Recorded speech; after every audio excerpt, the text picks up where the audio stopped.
I invite you to turn to Exodus chapter 20. Exodus 20, and we come to the 16th verse. You shall not give false testimony against your neighbor. We come this morning to the issue of lying. The story is told of a minister in a small church who announced that his text on this particular Sunday evening was from the 29th chapter of Matthew. He asked his congregation how many of them had read Matthew 29, and a whole host of them all put up their hands.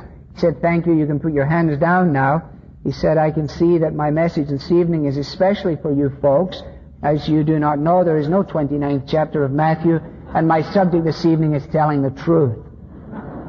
Now, the 9th commandment is a call to truthfulness.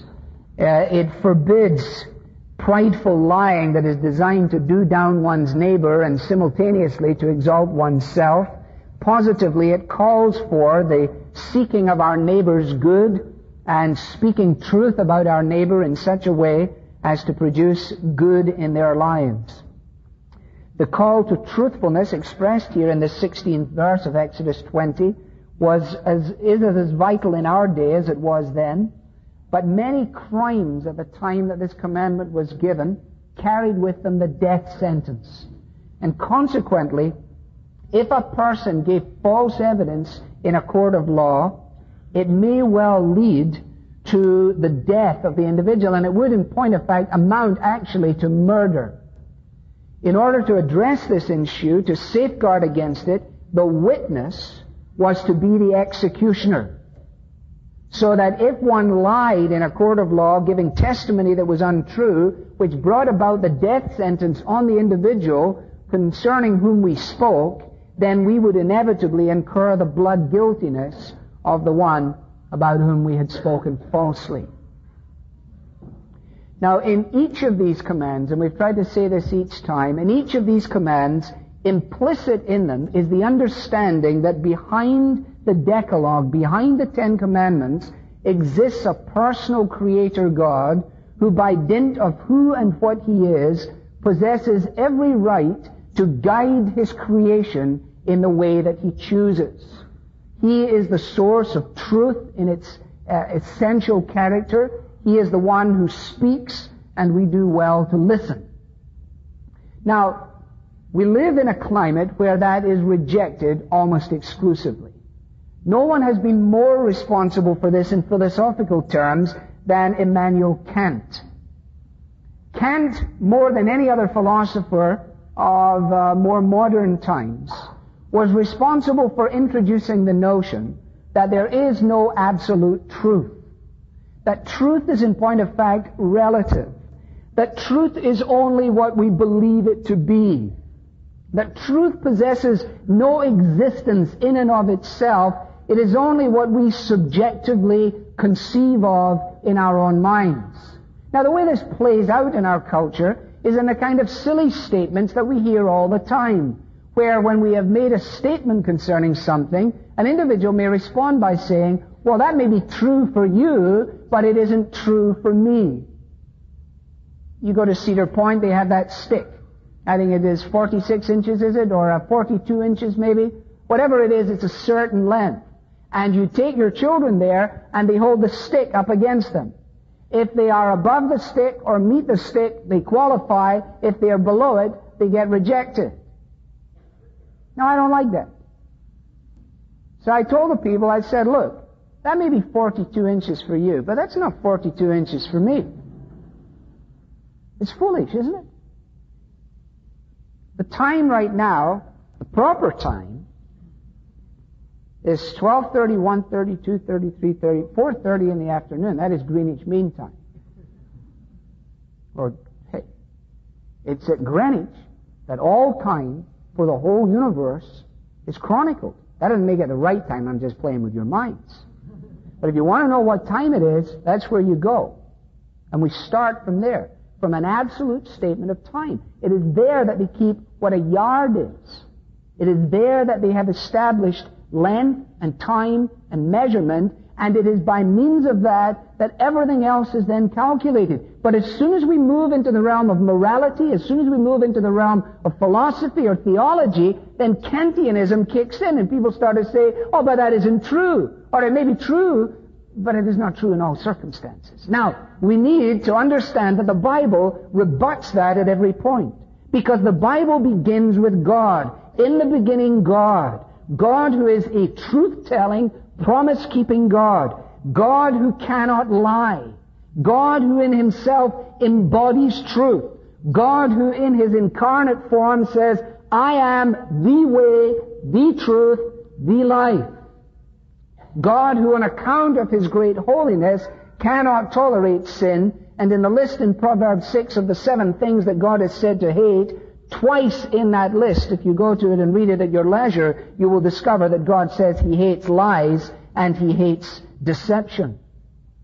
Now, despite the fact that the Bible is so clear, the attitude of many in our society this morning is characterized by the misquote from the law courts, I promise to tell the whole truth and nothing like the truth.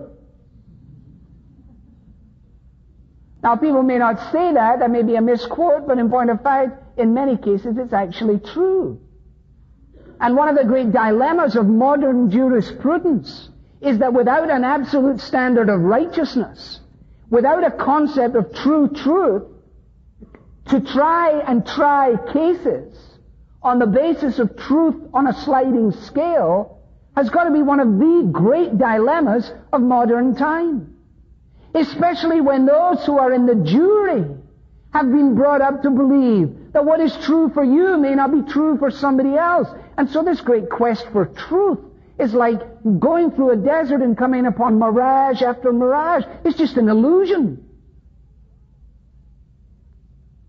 Now, if we doubt this in any way, let me quote to you from a couple of sources. The American Association for the Advancement of Science recently argued that, quotes, proficiency at lying, proficiency at telling lies, may be the best measure of advancement with primates, that's us, playmates, with primates much more adept at it than other mammals, and human beings the most masterful deceivers on the planet.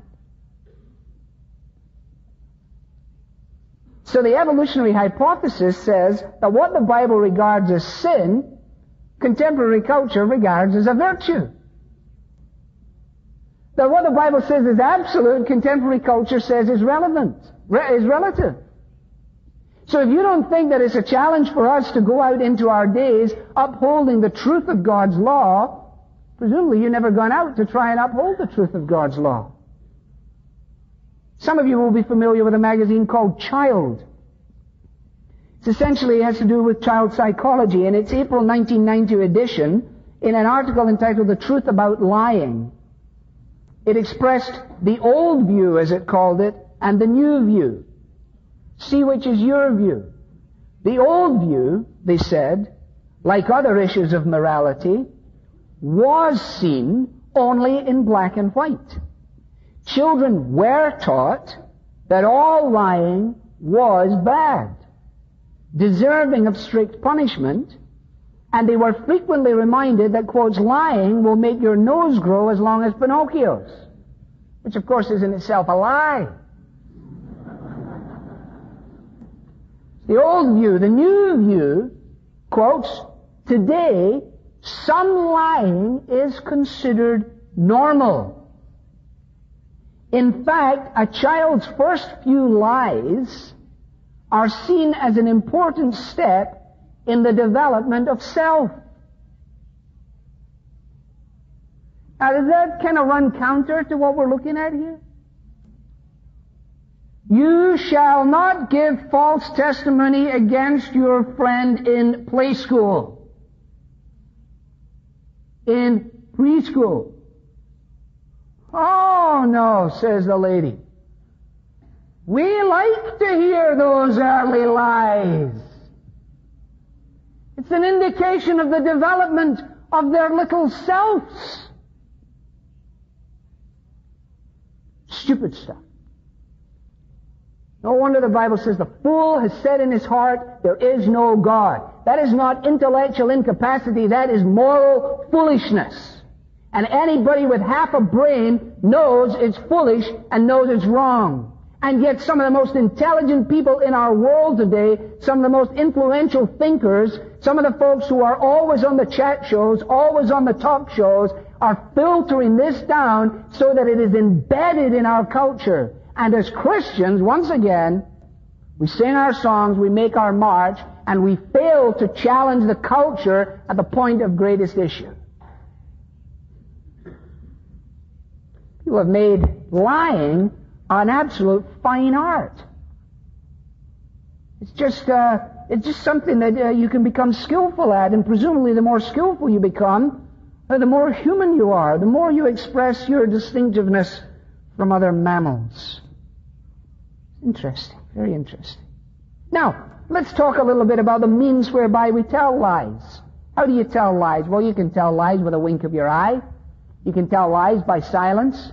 You can tell lies with a nod of your head. You can tell lies in a number of ways, but the most common way in which we tell lies is by means of what physicians tell us is essentially a 2-ounce slab of membrane.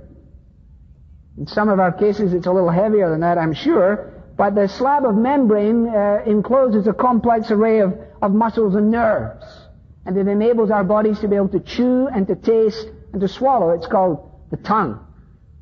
It's a vital part of human existence. God deemed it so. Without a tongue, no mother can soothe her baby to sleep, nor can she shout to her son, "Tidy up your room." Without a tongue, no teacher can communicate with pupils. No ambassador can adequately represent our nation. No attorney can present truth in court. Without tongues, in short, our world is reduced to unintelligible shrugs and grunts. So our tongues are vital. And the Bible says our tongues are vicious. Vicious. Take a saw from your workshop and use it and use it and use it. It gets more and more blunt. Take your tongue and use it and use it and use it in this way, and it gets sharper and sharper and sharper.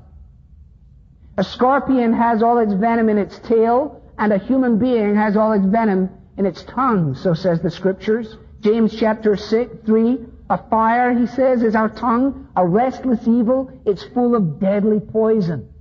And it is by means of our tongues that we fall foul of the 9th commandment so often. Somebody wrote these words, "If your lips would keep from slips, 5 things observe with care. To whom you speak, of whom you speak, and how, and when, and where." Somebody else wrote, "If all that we say in a single day with never a word left out were written each night in clear black and white, it would make strange reading, no doubt. And then just suppose ere our eyes should close, we would read the whole record through.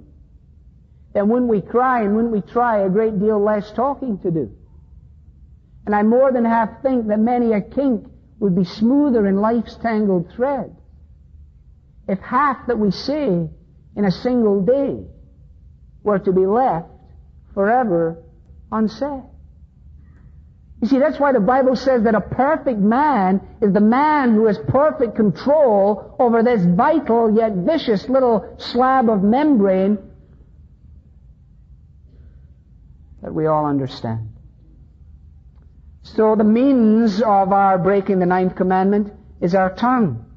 The source of the problem is, as we read in John chapter 8, that we belong to our father the devil. We like to do his deal. We like to speak the way our father speaks. And he speaks his native language. What's his native language? He has a language all of his own, and it's lies. Everything out of his mouth is a complete lie.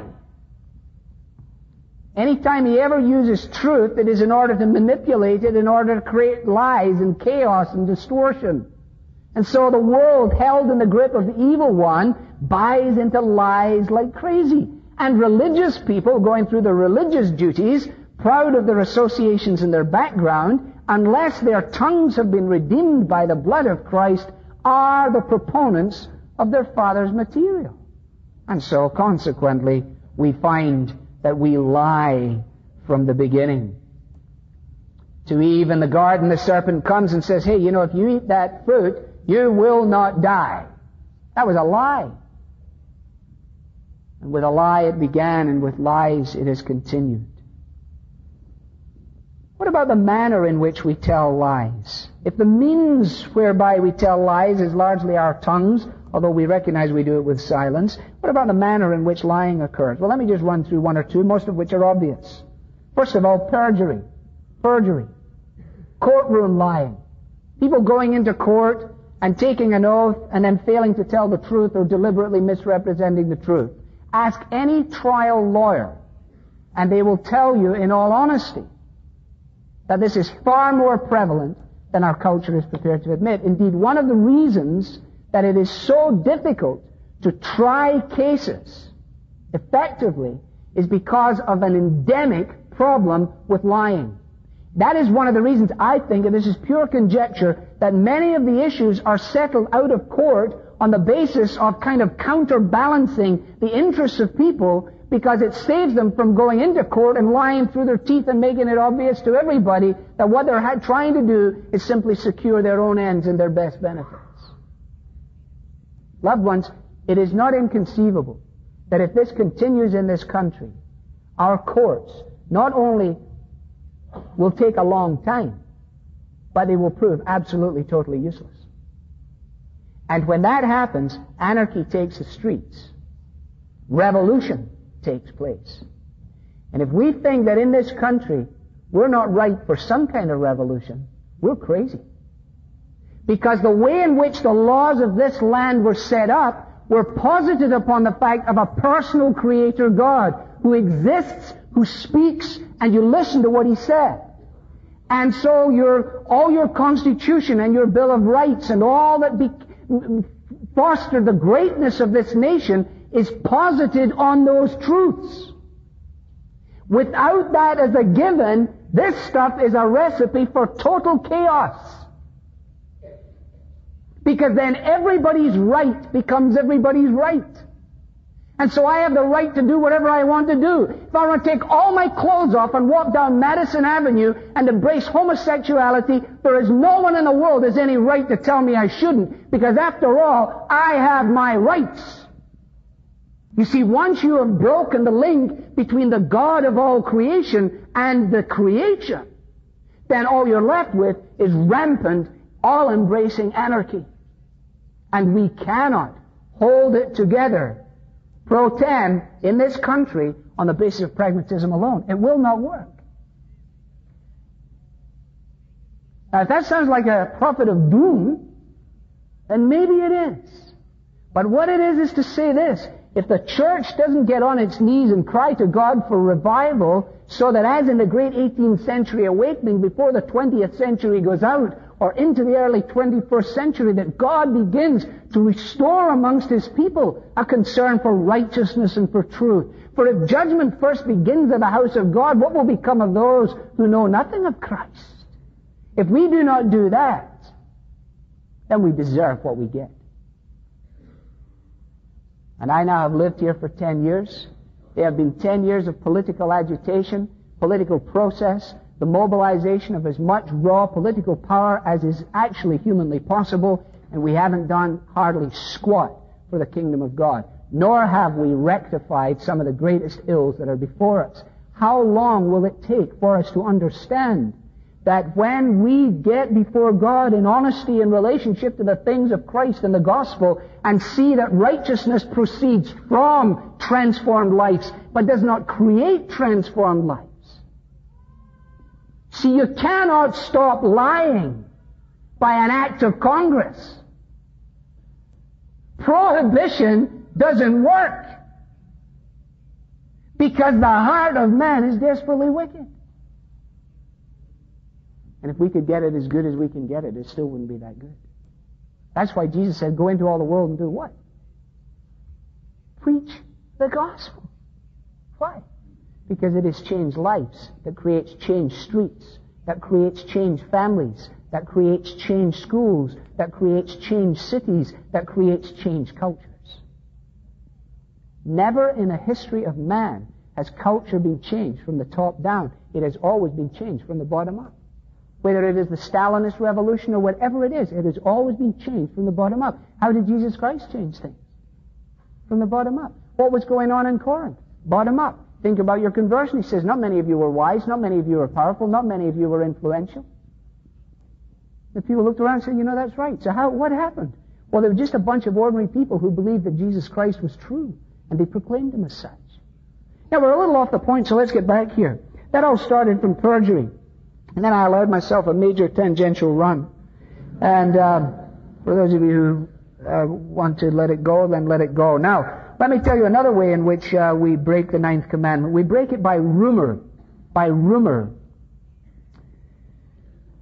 The saying of things that just aren't true. The little gossipy statements about other people. I thought about it this week and last week.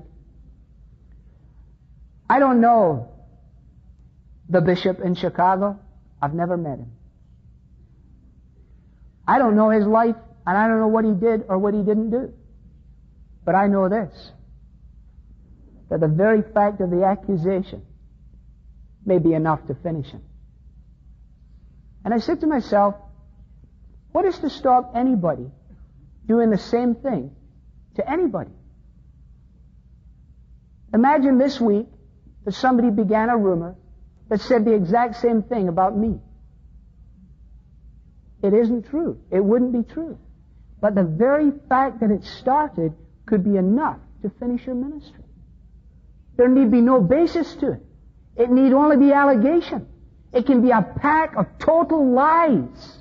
But in the culture in which we live, where truth is relative and not absolute, where chaos reigns, where people love to believe the worst, where rumor abounds and sells millions and millions of magazines, we'd be hard-pressed to rebut the things said. Shakespeare says of rumor, he says, rumor is a pipe, that is a musical instrument, blown by surmises, jealousies, and conjectures, and of so easy and so plain a stop, that the blunt monster with uncounted heads, the still discordant, wavering multitude can play upon it. Shakespeare did not think much of the proletariat. He calls the populace the blunt monster with uncounted heads, and the still discordant, wavering multitude. He said you could go into the multitude and ask them to play this beautiful organ, they couldn't play it. But ask them to play on the pipe of rumor, and any one of them can play. It's so easy to play. And the way you blow it, he says, is on the basis of conjecture and jealousy and surmising.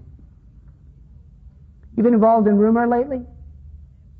Passed any rumors on this week? Passed on any unsubstantiated information to anybody? Stuff that you've got no way of knowing whether it was true or not true, but you like the feel of it? A little juicy one? A little kernel about somebody squeezed out from some corner, dropped in casual conversation, never made much of it, you don't need to. It drops like an incendiary device into an environment, into an office, into a coffee room, into a school, something that may damage the life of that individual for a long, long time. One throwaway line concerning the high school senior girl, one passing comment concerning that student, one word of innuendo concerning that work colleague who has now gone on vacation. Lies. Slander does the same thing. Slander is a form of breaking the 9th commandment. We made much of it last time, we won't now. Deception is another way in which we do it. Romans chapter 3, Paul says of those who are godless, he says that deceit is on their lips. You can read that in verse 13 of Romans 3. They deceive by their very nature. We deceive our mums and dads, and some of us were very good at it. When we didn't want them to know something, we told them something they did want to know. Okay? So what you do is you volunteer information fast that is good information and is true information, in the hope that they will not pursue from you other information which is not good. Believe me, I know how you do it. If you don't want to know who you were with, them to know who you were with, tell them about people you were with that you know they were glad for you to be with. And then as they get very glad about that, move on to something else in the hope that they won't come back and say, yeah, I know you were with so-and-so and that pleases me, but were you also with so-and-so? Deception. We do it in business. How about flattery? Flattery. Someone said about flattery, flattery is saying things to a person's face that you would never say behind his back.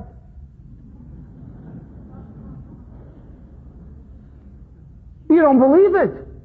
You don't believe it's true. You drive in your car, you say the guy's a jerk. You meet him, you say, you know what? I hold you in the highest esteem. I have never once been so impressed with a presentation as by your presentation today. You phone your wife, you say, I think I might get a raise, man. He was pleased when I told him that. I told him his presentation was great. Your wife says, how was it? Said, it stank. It's flattery. It's lying. What about exaggeration? Do you ever lie by exaggerating? I do. I have to be honest. I probably one of the ways I can lie better than any other is by exaggerating. How cold was it? Man, it was minus 55 degrees. It was so cold, people were having their teeth extracted without any kind of anesthetic.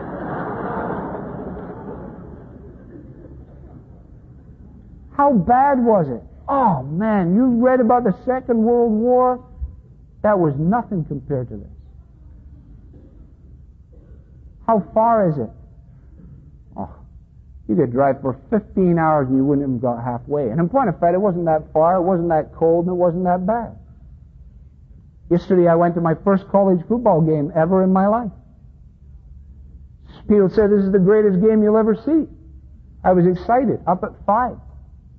Took my Michigan hat, put it aside in favor of an Ohio State sweatshirt. Went through a conversion experience during the night. Swithered on a journey, left the Michigan hat in the trunk, put on the thing. Walked through the golf course, got to the stadium. Found my seat. The very front row, behind all the players. Could reach out and touch them. Ricky Powers. All the guys. Well, he's the wrong side or the right side, but all the guys. The sun shone. The band played. How bad was it?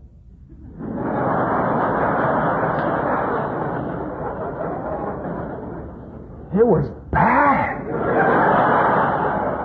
I was there. It was bad. I don't need to lie about it. I'm not going to exaggerate.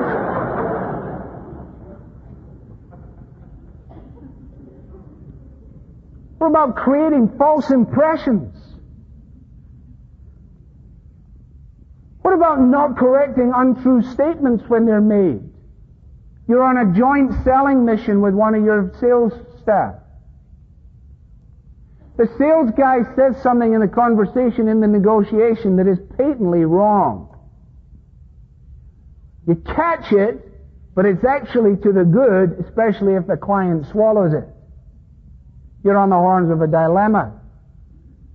Shall I correct him or let it go, because after all, we could come out of this pretty nicely? You let it go, you get the business, put your head on your pillow at night, you lie.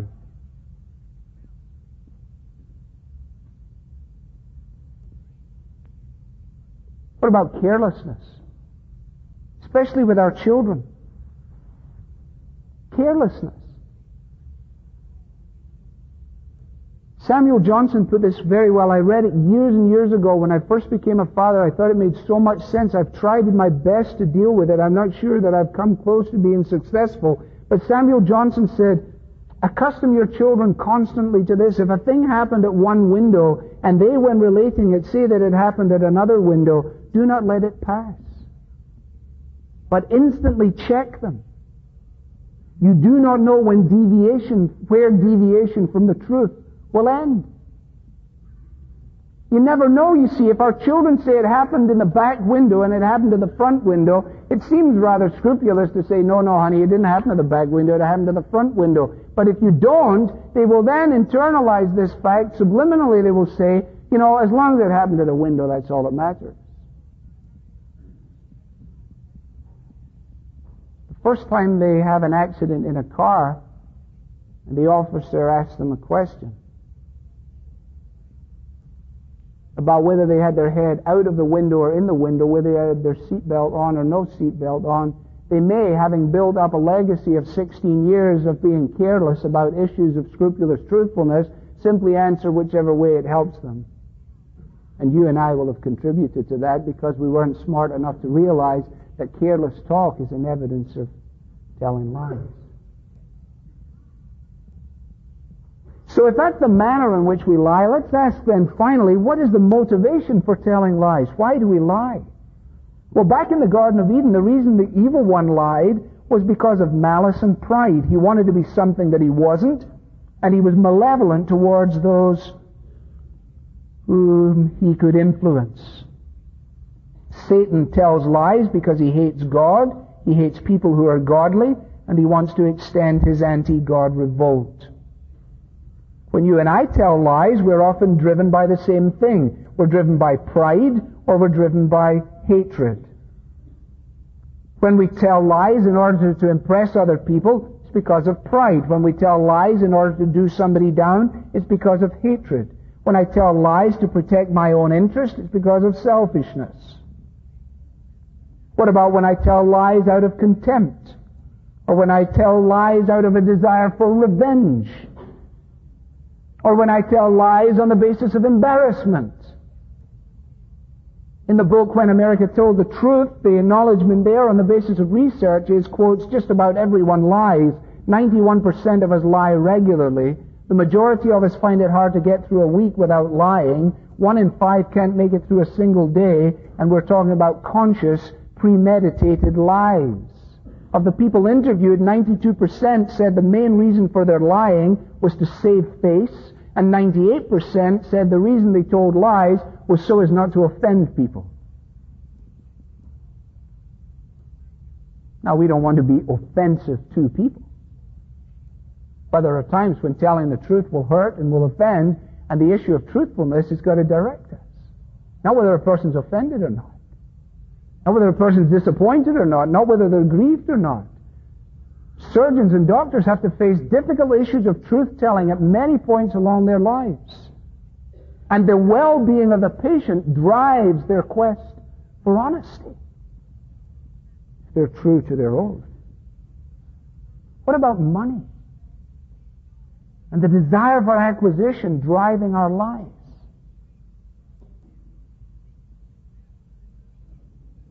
People tell me, Alistair, it's very, very hard to be in sales these days. Because in many areas, sectors of the industry, all that people do is lie about their product. Or they lie about the time frame in which the product is deliverable. And so, Alistair, you've got to understand that if we're going to live in that world, we're going to have to play that game. Or guess what? We're not going to have any product to offload on anyone. We're not going to have any business. We won't have any opportunity to make things well and right for our family. Well, is that true? Didn't the Bible say that God will honor those who honor Him? Is it not that sin is a reproach to any people, that righteousness exalts a nation? Is it not that even if we were to live in total abject poverty and to put our heads on our pillow at night with a guiltless conscience, it would be worth far more than to put our heads on a fat pillow full of dollar bills that had come by ill gain and as a result of untruthful speech? I had a talk with one of my children this week. I told them, listen, if you cannot be trusted in the tiniest of things, no one will ever trust you in the greater. Some years ago now, a young man came to take a girl out on a date. I happened to be there. He came and he indicated in the course of his conversation how excited he was to take this girl out. What do you do? He was asked. I'm in sales. What do you sell? I sell parts for such and such an industry. Aha. How's it going? We're having a great year. What's the biggest challenge? Biggest challenge, he said, is getting the stuff to the people when you say you're going to get it there. This is a verbatim story. I was there. This is my story. This happened. Well, what do you do when you can't get it there, I asked. He said, well, the best thing you do is you don't tell them that you can't get it there. At least not when they want it. I said, well, how do you do it? He said, well, what I do is, he says, I know if it has a delivery date in like 2 weeks, 14 days lead time, I tell him 7. On the 6th day, I phone him. I tell him on the 6th day, we ran into a little problem with the delivery. It's not going to be there tomorrow. Of course, it was never going to be there tomorrow. It couldn't. But hopefully, over the weekend, it'll be there sometime around Monday, Tuesday. I make a note in my book to call him Monday, Tuesday, to let him know that unfortunately it won't be coming Monday, Tuesday. But by this time I know that the lead time between that day and the day that I know it will arrive is a shorter time than what would happen if he went out to start fresh with a new supplier. So I've got him. And I'm doing really well. I wasn't impressed. I told the girl, kick his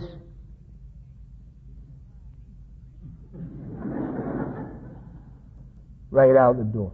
That's my advice to you. She didn't. She married him.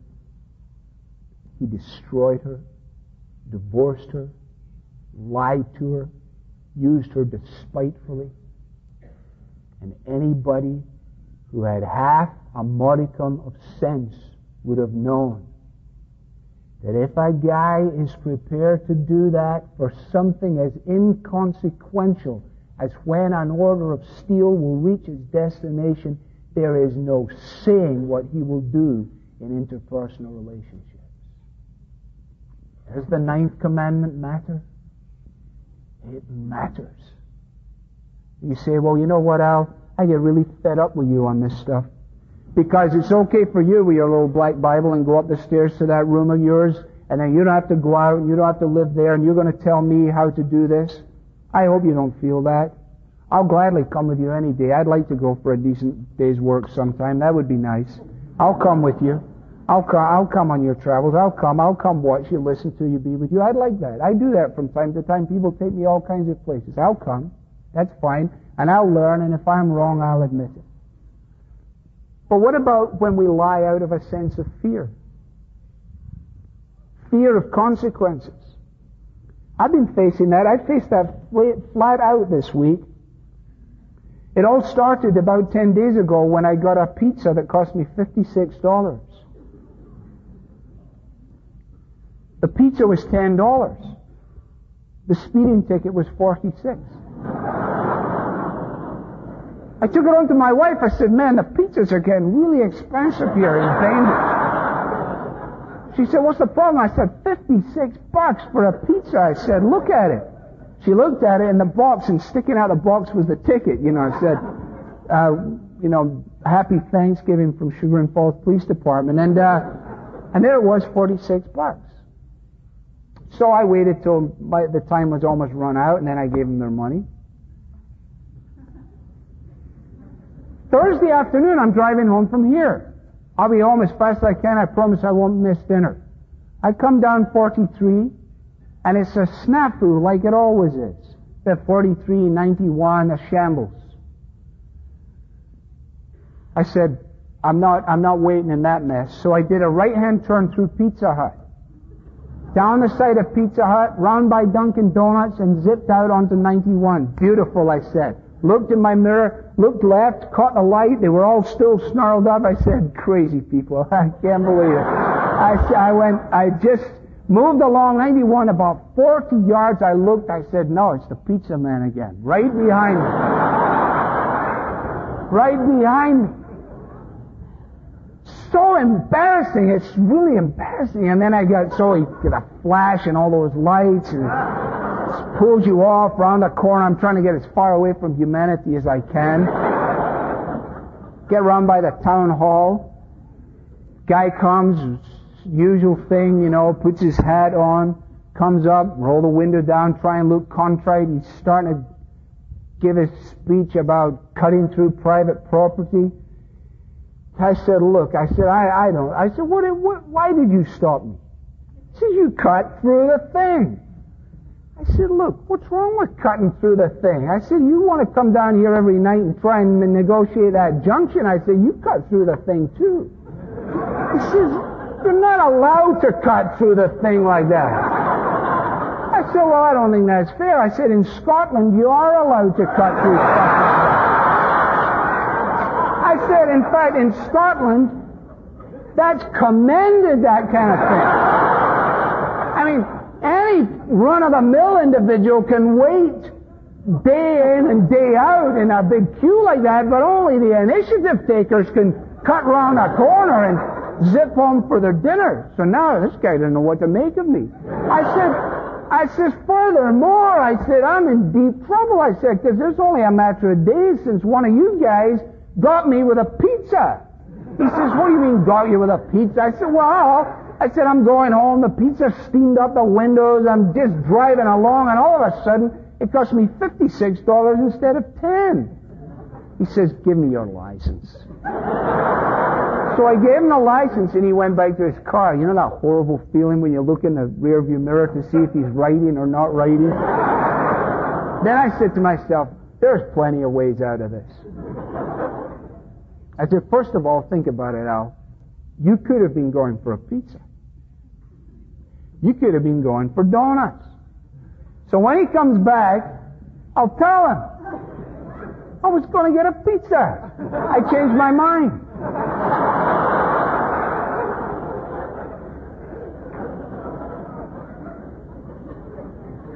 Now this is called lying driven by fear. Okay? So I know he gets me twice within the space of 8 days. I'm going to need a limousine service, or somebody's going to have to pick me up in the church bus. So he comes back. And he says, you were not exactly meandering through. He says, you were flying through. He says, it's obvious you weren't stopping for pizza. I says, I'm glad I wasn't going to use that line, I said to myself. I said, no, yeah, I was flying through. I said, I did it. And then he said, take care, Mr. Begg. And gave me my license. And then, the reason I tell you that story is, one, because I'm relieved, and two, because I want you to know, I'm trying to let you know that I am in the real world. I may not be in the steel selling world, but I am in the real world. And I thought seriously about trying to prevent myself from a thorny end by just spinning out a little kind of half-truth. Because by the time I got home, I could have convinced myself that I was actually thinking about stopping for pizza. And then it just slipped my mind, and then let me finish with this thought. We will never speak the truth until we know the truth. We'll never live the truth until we embrace the truth. Sometime in the early 1970s, Johnny Cash had a song. I won't sing it for you, you should be relieved, but one of the lines went, the young man standing in the witness stand, the man with the book said, raise your hand. Repeat after me, I solemnly swear. And the man looked down, and the judge looked down at his long hair, and although the young man solemnly swore, the truth doesn't seem to matter anymore. It didn't really matter that the truth was there. It was the cut of his clothes and the length of his hair, and the lonely voice of youth cries, what is truth? That is what Pilate asked when Jesus stood before him. I find no charge against this Jesus. What is truth? And the reason that many of us are shackled by our lives is because we have never come to the one who is truth, who holds out to us the cleansing, the forgiveness, and the renewal that we need. Once again, the ninth commandment shows me I have a problem, reminds me that I cannot in and of myself cure it, turns me to Christ, who in this case is all truth and all life and all forgiveness. And it actually comes down to the question posed in the song that was being played before I began to speak. Jesus is at the door of your heart, seeking entry, seeking to take my lies and change them to truth, seeking to take my deadness and turn it to life, to take my darkness and turn it to light. So today, if you hear his voice, will you not heed his call?